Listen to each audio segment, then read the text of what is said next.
welcome to this explainer. Today, we're diving into a total marvel of modern engineering that, honestly, most people completely misunderstand. We're going to unpack the incredible hidden physics and engineering that keep high-speed trains, literally massive machines weighing hundreds of tons and moving at insane velocities, safely glued to their tracks. Let's get right into it. So here's a question to kick things off. How exactly does a 400-ton bullet train steer at over 200 miles per hour without a steering wheel? I think most of us kind of just assume trains work like giant slot cars, right? We figure there's this deep groove and the flanges, the inner lips of the wheels, are just violently forced against the rails to grind the train around a corner. But if that were actually true at high speeds, the friction would literally tear the wheels apart and the train would derail. So, what's the actual secret? Here's what we're covering today. First, the passive stability secret. Second, conquering high-speed curves. Third, the ground-level runway. And finally, removing human error. All right, Section 1, the passive stability secret. Specifically, the hidden geometry of train wheels.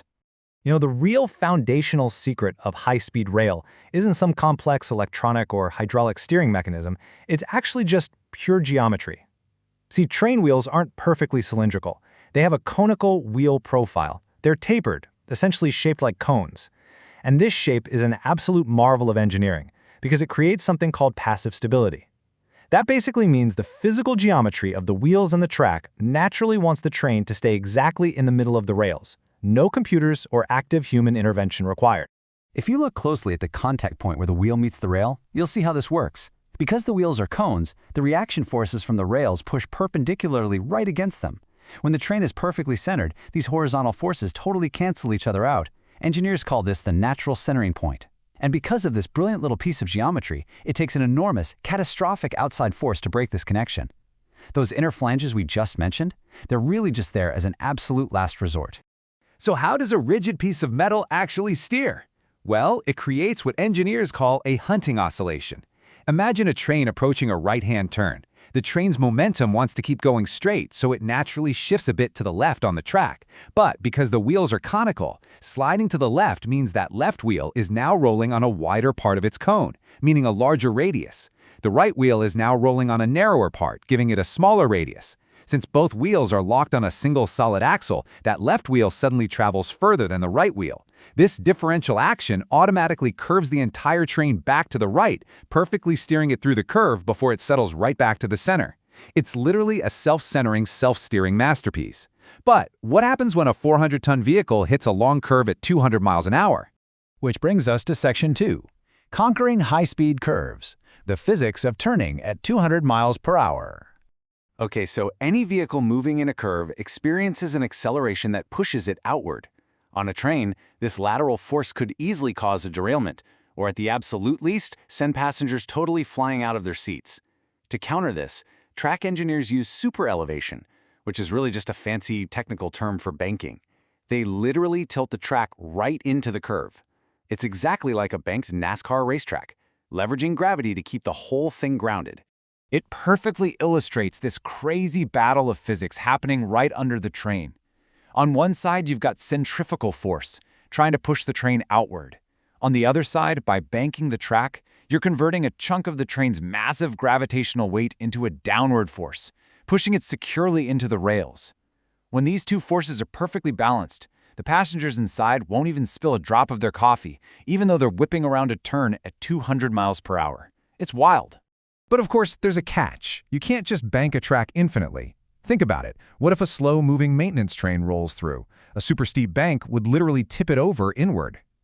So engineers have to calculate a precise balance point. And for high-speed trains that need to exceed this specific balance speed, they have to deal with something called cant deficiency. Simply put, cant deficiency is the mathematical amount of extra banking that would be required to perfectly balance the forces at that higher speed. Regulatory agencies put super strict limits on this cant deficiency, usually holding it to around 3 to 6 inches, depending on where you are in the world. This guarantees passenger comfort and ensures the train never, ever comes close to unloading its inner wheels and tipping outward. Moving on to Section 3, the ground-level runway, engineering the ultimate track. Now, you absolutely cannot just slap a bullet train onto standard tracks. Traditional freight rail uses ballasted track. That's rails sitting on wooden ties over a bed of crushed stone. It's bumpy, it shifts around, it requires constant maintenance, and it's frankly full of debris. High-speed rail, on the other hand, needs a completely different environment. We're talking dedicated passenger lines using strictly monitored premium heavy-duty rails, like 75 kilogram per meter grades. And they aren't mounted on loose stone. They sit on highly stable, ballastless concrete slabs. This setup is what a true ground-level runway actually looks like.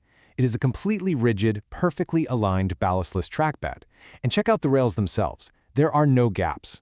This is what's known as continuously welded rail, or CWR. By welding the rails together into these massive, seamless stretches, engineers totally eliminate that nostalgic but highly destructive clickety-clack sound of traditional train joints. And that's essential, because when you're moving at 200 miles per hour, every tiny little joint acts like a violent impact that degrades both the wheel and the rail. But wait a second. This actually creates a massive physics problem. We all know that metals expand when they get hot, right? So if you've got miles of continuous, solid steel rail just baking in the blazing summer sun, it should naturally want to expand by several feet. Without those expansion gaps, why doesn't the track just buckle outward and cause a massive catastrophic derailment? Well, the answer lies in a concept called restrained thermal expansion. Instead of giving the steel room to grow, engineers use massive, heavy-duty clips and anchors to fasten the rail unbelievably tightly to the concrete ties. This physical restriction forces that continuous welded rail to internally absorb the stress rather than actually physically expanding. The steel simply eats an unbelievable amount of pressure. We're talking about holding back up to 15,000 psi of internal stress. It's absolutely wild. Here's the really clever part, though. Steel is way more likely to buckle under extreme compression than it is to snap under extreme tension. So track engineers rely on a specific neutral temperature, which is the exact temperature where the rail experiences zero stress. To prevent that dangerous summer buckling, they artificially set this neutral temperature super high. They will literally heat the rails with fire or physically stretch them with massive hydraulic jacks during installation on a cold day before welding them down. Because the rail is stretched tight from day one, it spends almost its entire life safely under tension and almost never undergoes that dangerous compression. All right, our final section, Section 4, Removing Human Error, the digital brain keeping trains safe. So, despite all this incredible physical engineering, there's still a biological limit to human perception. Once the train pushes past 200 kilometers per hour, it becomes virtually impossible for a human driver to visually spot traditional trackside color signals and manually hit the brakes in time. The physics of stopping 400 tons from that speed literally requires miles of foresight. Because of that biological limit, active digital safety nets aren't just nice to have, they are legally and practically mandatory. In many regions, the gold standard is positive train control, or PTC. PTC is essentially a communications-based overlay system. Think of it as a digital brain that maps out the entire rail network. Using GPS, trackside interface units, and constant radio communications, PTC maintains a real-time model of exactly where every single train is and exactly what it's authorized to do at any given millisecond.